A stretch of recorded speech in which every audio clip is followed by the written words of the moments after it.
Hey everybody and welcome to Chairman of the Board. Today I'm talking about Istanbul, which is a Euro-style game for 2 to 5 players by Rudiger Dorn, who is a designer I really tend to enjoy his games. The game is basically set in Istanbul. You take the role of a merchant trying to travel around, collect resources, collect money and trade them in for rubies. The first player to get 5 rubies or 6 rubies in a 2-player game is declared the winner. Now, I love Euro-style games, and this one feels very, very different because the end game criteria is to collect the rubies and instead of kind of collecting victory points like you tend to do in these Euro games. So in that aspect, it has a very different feel. So it's like a race, and that race feel really comes through strongly. It's got this real strong thread of tension going throughout the game as you're trying to get to these places first and ultimately get those rubies first. But something I really like about it is just the different routes or different paths to getting those rubies. How many different routes there are. Like you can, as I said, you can trade the money in, you can trade different resources in, you can try and get these kind of upgrades, and if you get a pair of these upgrades, then you can get another ruby that way, or you can fill your wagon, which kind of stores all your goods, and the first person to fill your wagon up gets a ruby. So there's loads of different paths, and there's a very cool kind of feel to it because the first person to take a ruby in a certain way has to pay more than the next person. So for example, the first ruby you buy might cost, say, like 20 coins. The next one will be like 19 and then 18 and 17. I don't think it's that high, but just as an example, it gets cheaper and cheaper and cheaper as it goes on. So, it has that real kind of like a picking up speed kind of feel to it. And it does feel like your momentum gets going and going and going. And that tension, as I said, just really does feel there. So the game itself is it's kind of like a worker movement game, as I'll explain. You've got this kind of 5x4 grid. You have your kind of pawn, your merchant, and a stack of little helpers below them. And you're basically going around this grid in an orthogonal way, either 1 or 2 spaces. And the space that you land on, you have to leave one of your guys behind or pick them up if you've been there before. And take the action corresponding to that tile. But that's a really cool thing to it because you can really have to plan your routes out, or you're at least rewarded for planning your routes because you can kind of, you can work out where you're going to go, where you're going to backtrack in yourself to pick them up because you can't go anywhere without a merchant. So I love that kind of simple but elegant kind of mechanism of placing your worker down or picking them up. It just has a really great feel to it. And it's all about kind of planning the most efficient route possible, because you can find these kind of little cycles of if I go here, I'll go here, I'll go here, buy a gem, I'll go there, go there, go there, and then buy another gem. But that's really kind of rewarding to work them out, and you can really get your little groove going. But the cool thing is, if you ever end up on a space where someone else's or another player's merchant is, you have to pay them money. And that is a real kind of significant factor to it, and a real good kind of element of player interaction.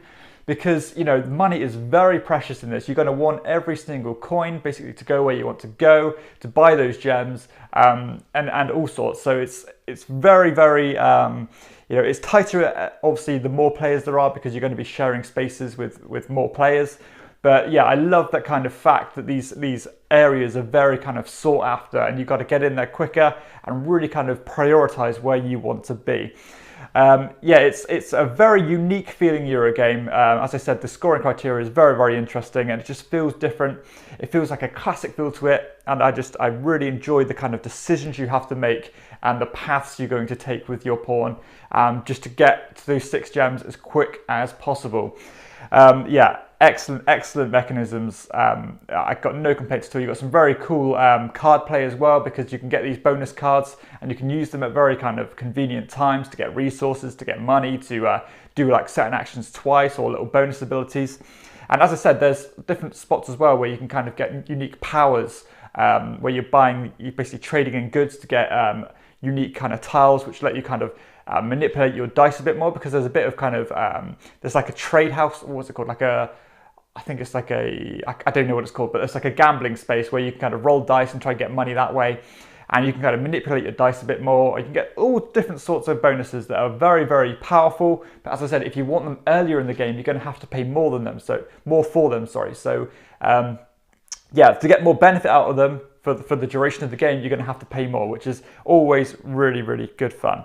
The game plays in a great amount of time. It takes about an hour to play, I'd say, and just the turns tick along very, very nicely because, as I said, you're just moving your worker 2 spots, taking the action and moving on.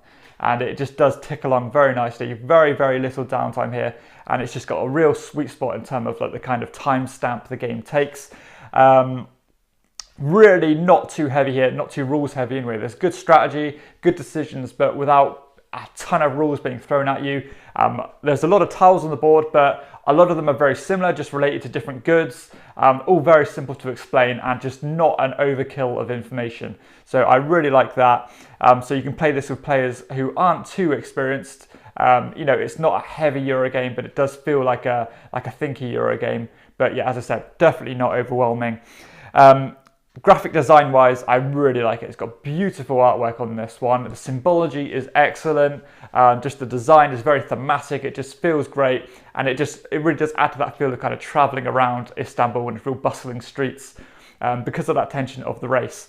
Yeah, really no complaints about this one at all. It looks very classic, very, yeah, really, really good to look at in my opinion. And the quality of the components as well is excellent. You've got really nice thick tiles. You've got nice wooden pieces. So no complaints whatsoever in terms of the look or the components. Replayability wise, the base game alone, I would say you've got a good few plays out of them, maybe at least 5 or 6 before you want to maybe chuck one of the expansions in. This game does have 2 expansions out. I'm not going to cover them in this review, but I think you're going to probably want to chuck something in sooner or later because although you've got loads of different setups you can do, because as I said, it's a tile-based board, so you can really randomize them and put them out randomly. So like you've got infinite replayability there in terms of the setup of the board. You're going to have different routes every time you're going to take and trying to plan these routes based on the layout of the board. But it's going to feel the same unless you add a little bit more in after a good amount of plays. But just something to bear in mind there.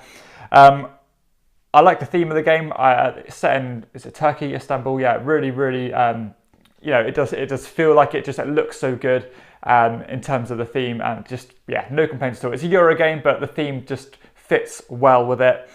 Setup time, no real issue there at all either, because it's just the tiles, give each player their workers, set out the cards, and setting up the gems on the board is, you know, a little bit of a work, but no complaints at all compared to the, you know, the amount of fun you're getting in return.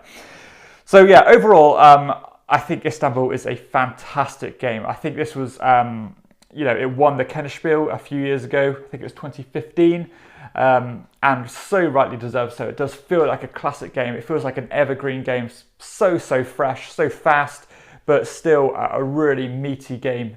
And I just enjoy it a lot. It is an excellent, excellent game. One that's going to be definitely staying in my collection for the foreseeable future.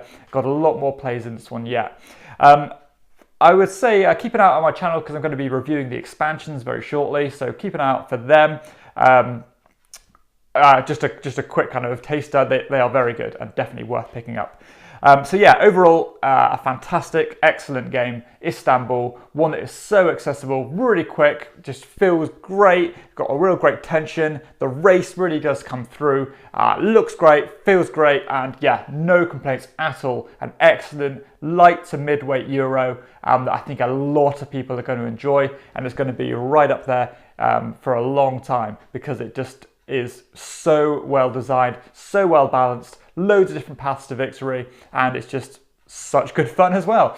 So that's Istanbul by Rudiger Dorn, an excellent game. So if you have enjoyed this video, please hit like and subscribe to my channel and check out my other videos too. For everyone else, I'll see you next time on Chairman of the Board. Bye.